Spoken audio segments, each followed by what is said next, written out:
guys don't know how much goes into this editing. Hi, welcome back. This is Yilan. Today, we're taking this driveway from just enough to bring on the extra parking. So stick around because extending a concrete driveway is way easier when you know the right tricks. Before you put a shovel in the ground, make sure you call 811. It's a free service that sends your local utility locators out to mark any buried line. Gas, electric, water, internet, all of it. Even a shallow scrape can be dangerous or expensive. So always call 811 at least a few days before you dig.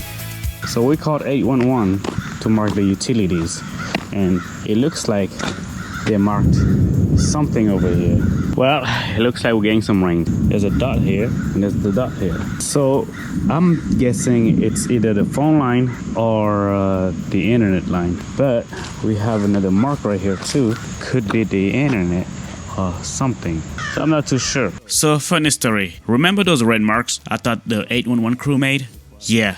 Turns out it wasn't 811 at all. I talked to the homeowner's son and he let me know he put those marks there himself while he was out playing pickleball. So note to self, not every painted line is a utility mark. That's exactly why you always call 811 and wait for the official markings before you dig. So we shouldn't be hitting that.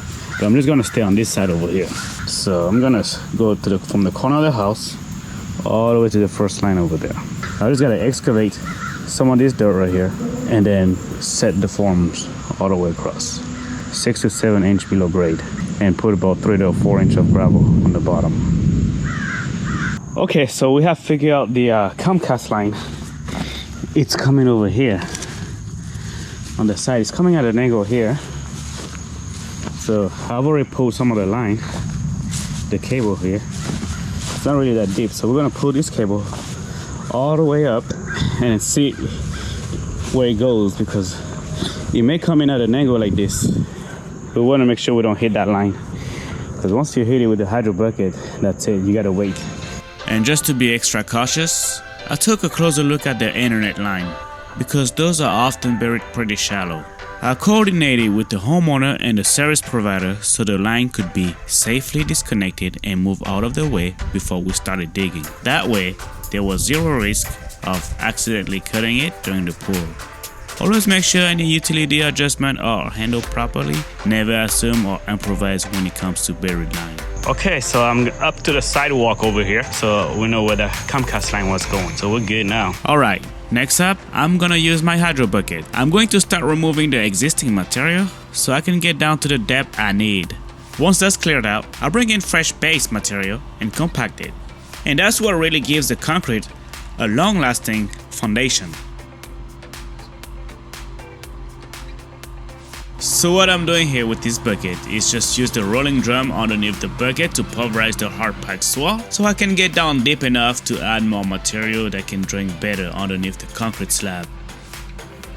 And as you can see here, I'm working in overlapping passes to ensure the whole area gets evenly broken up. If the soil is extremely compacted or clay heavy, just go ahead and wet it just a little bit to reduce dust and help the drum bite a little bit better. Unfortunately, the section right next to the existing slab has to be done by hand because it's too close to the edge for the machine to safely reach. Thankfully, the landowner was kind enough to help me out with that part of the job. I've just got a few more passes to finish up, and that should wrap things up for the afternoon. It took me about an hour or so to dig this out, but I'll be back tomorrow to set the forms and prep the base with Andrei's help.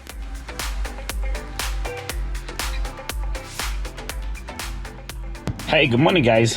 I'm heading out to Home Depot this morning, and I'm gonna go get some wood for framing the forms. So I am gonna continue on the project, and I gotta call the concrete truck later too.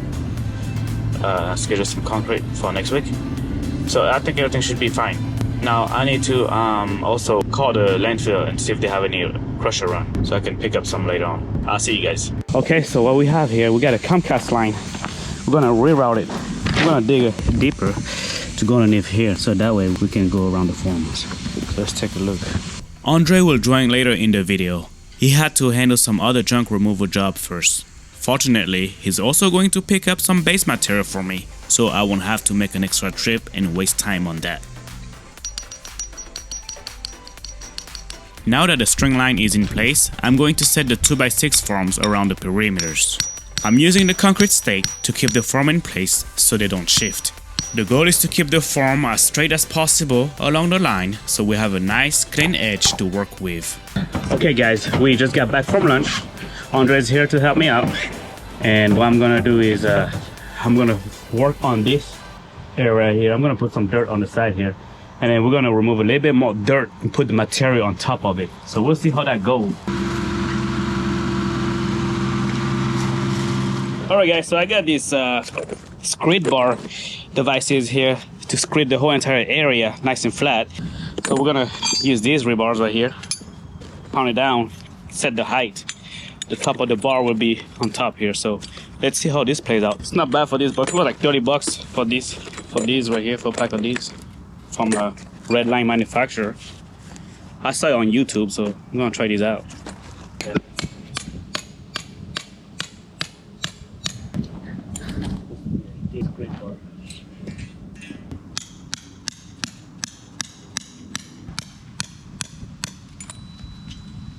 Nice.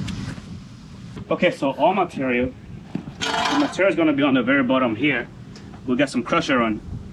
So that you're looking at about 2 to 3 inch of material for the nice, good, solid base.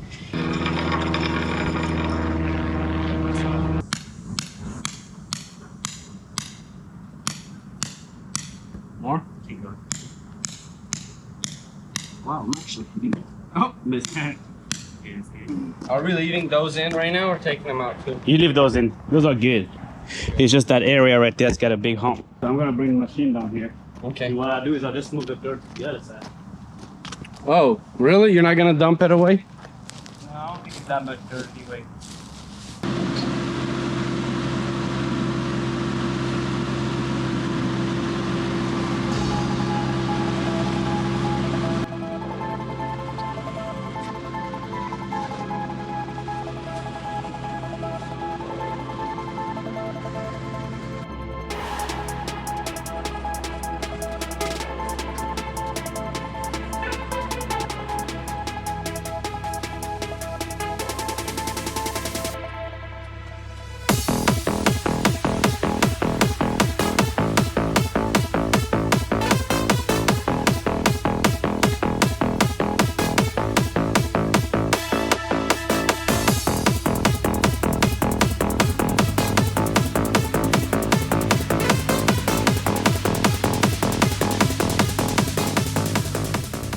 After checking the grade to make sure we had enough clearance for the aggregate, we went back and dug out a small section that needed a bit more excavation.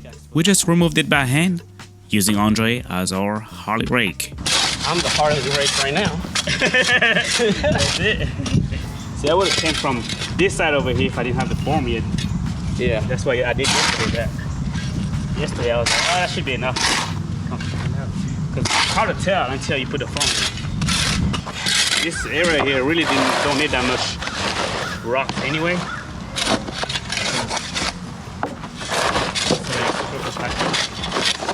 So it's good to have some. Yeah. Now that the entire area is prepped, we're going to back up the trailer and scoop the base material into the pad.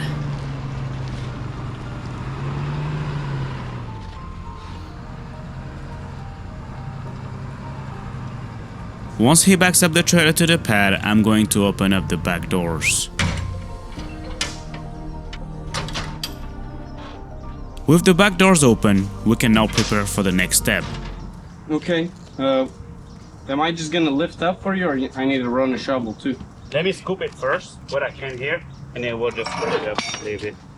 Alright, now I'm just using the bucket to scoop material out of the trailer and place it exactly where I need it. If you dump too much in one spot, you end up having to move it again. So being precise saves us from doing twice the work. I had Andrei scrape the material to the exact height we need, so it's ready for me to start dumping the material wherever there is any low spot. If you add too much material in one spot, you'll just have to move it again. That's why it's important not to dump too much in one area. It makes the job much easier that way. Andrei and I are scraping the pad in sync. to make it even across the whole surface. With a 2x4 being 3.5 inch, compacting the material will bring our concrete thickness to about 4 inch. We just need to give this area one more pass with the screed, and that section will be good to go. Yeah, I get it from behind. Yes, sir. Okay, good job. Preston, we're doing concrete right now. Don't disturb us. We come home. See, we're working right now. Andre here. See? What's up? What's up, Andrei? What's up, buddy? How you doing? Good. Are you at Bree's grandma's house? Yeah, we're at Bree's grandma's house. Why you didn't invite me? I was at school, bro. I know, but then I'm busy. I'll talk to you later. I gotta go. Oh, that's too funny. See what I'm saying? When you like kind of eyeball it and then kind of hard to tell. But when you do, yeah, that ball right there, a lot easier. All right, so what we have so far is we got the form here all squared away. Everything's around 4 inch. The corner is gonna be a little bit thicker. That's what we want.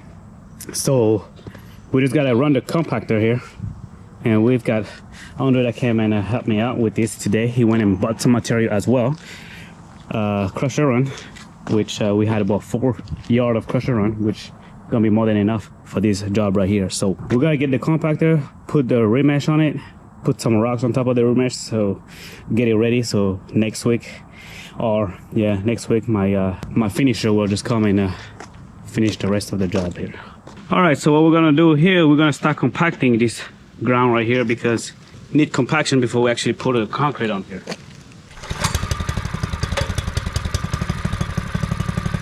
It had been a long time since I last used that plate compactor, so before we really got into it, I fired it up and let it warm up for a few minutes, just to make sure everything was running smooth. Once it was ready, I made a few slow passes myself to show Andrei how it handled, how much pressure to use, and how to keep a steady pace. After he watched a couple of rounds, I handed it over to him, and from there he took off with it. And when I say he went to town with it, I mean he really went to work tightening everything up and turning that loose base into something solid and ready for the next step.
All right, so we got the rain here. With the rain here, it's gonna compact it just a little bit more, which is good because we are about half an inch higher. I calculated about 6.5 yards, maybe 6 yards of concrete, but I ordered 7 just in case. So we're done here. We got crusher on top here, and I just gotta load up my attachment, and that's it. Got concrete coming in next week, next Friday. Hopefully it doesn't rain. Ashton, can you not go on top of there? Yeah.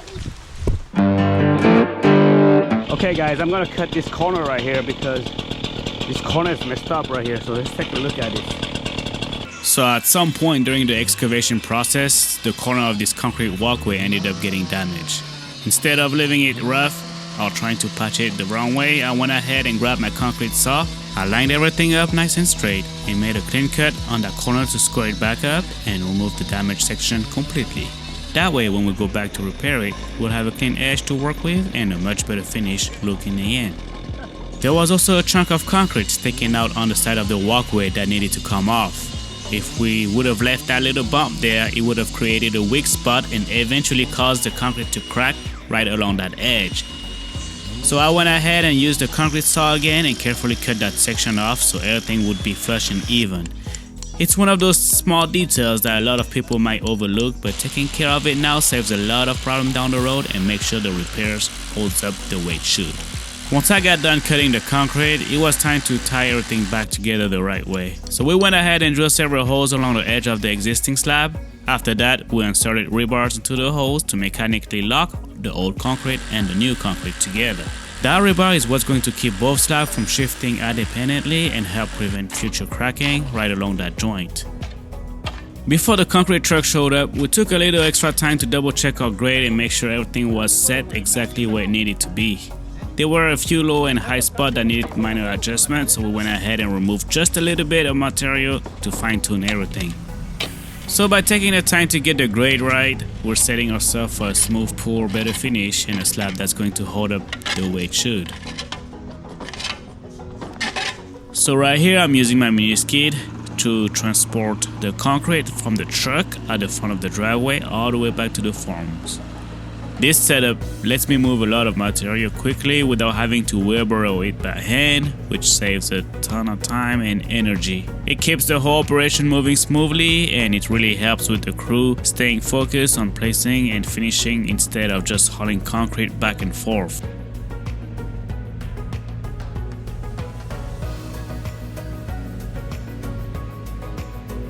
So right here, Alsar is telling me to go ahead and dump everything all at once. But from where I was sitting, it was really hard for me to see exactly how fast that concrete was coming out. In my head, I'm thinking, if this stuff comes out rushing too quick, it could blow out the forms right out. So I was easing into it real slow at first, just trying to stay controlled and make sure everything was holding the way it should. Once I could finally see how the concrete was flowing and knew the form could handle it, then I got a little more comfortable with it and let it go.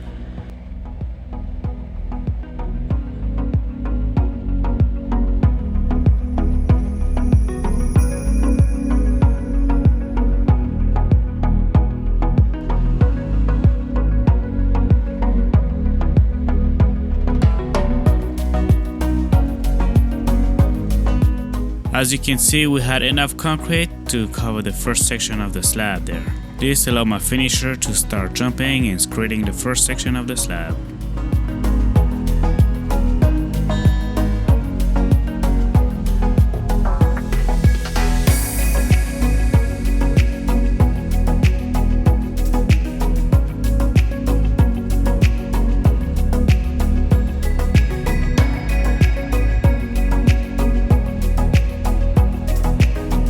Once I brought in enough concrete for the second section of the slab, they started creating that section as well.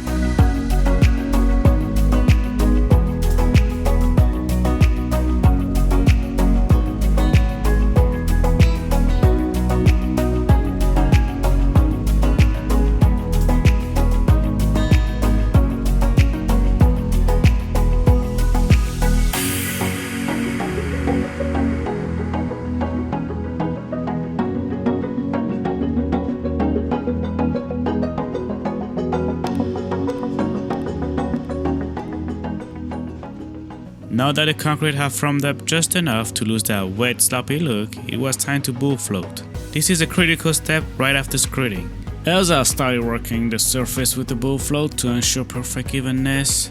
The long white blade smooths out any minor ridges left by the screed board.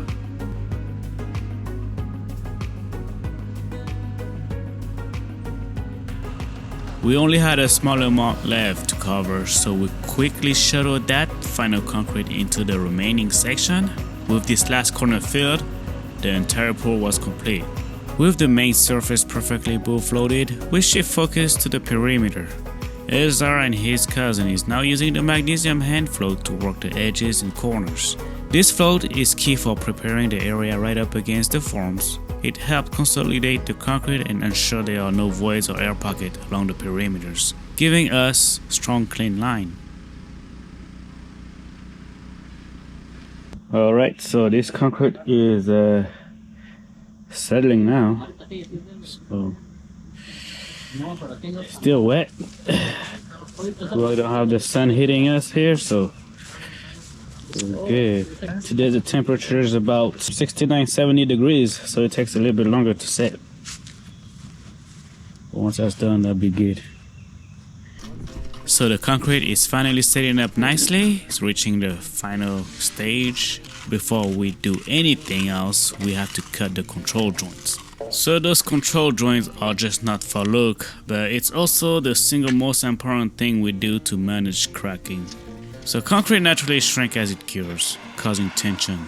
If we don't give it a control place to crack, it will crack randomly right down the middle of your new surface. We'll mark the line, then press the groover tool straight down and pull it along the straight edge. This creates a weak point, forcing any future stress crack to happen in the line where you want it.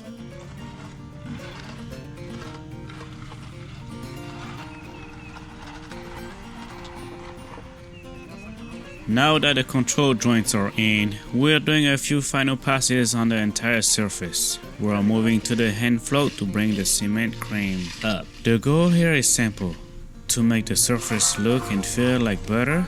This final floating action forces any remaining water and fine cement paste, the cream, to the top layer. This cream layer is critical for two reasons. First, it fills any tiny surface voids left by the bull float. Second, it prepares the surface for whatever final texture we choose. You just have to use the right amount of pressure. Too much and you push the cream down. Too little and you don't achieve that smooth, dense finish. It's all about feel and timing. We'll repeat these passes until the entire surface has that rich, consistent color and texture. Once this cream is fully present, this driveway is ready for the final finishing touches. So it's been about 8 hours into the day and the concrete has reached the crucial point where it can actually support itself. So that meant it was time for me to strip the forms.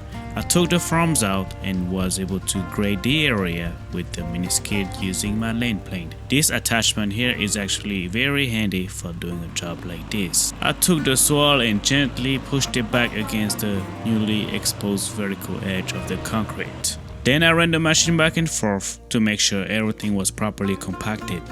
I did a few last touch-ups with the come along before calling it good. Then I went back and made sure the cable line was buried again.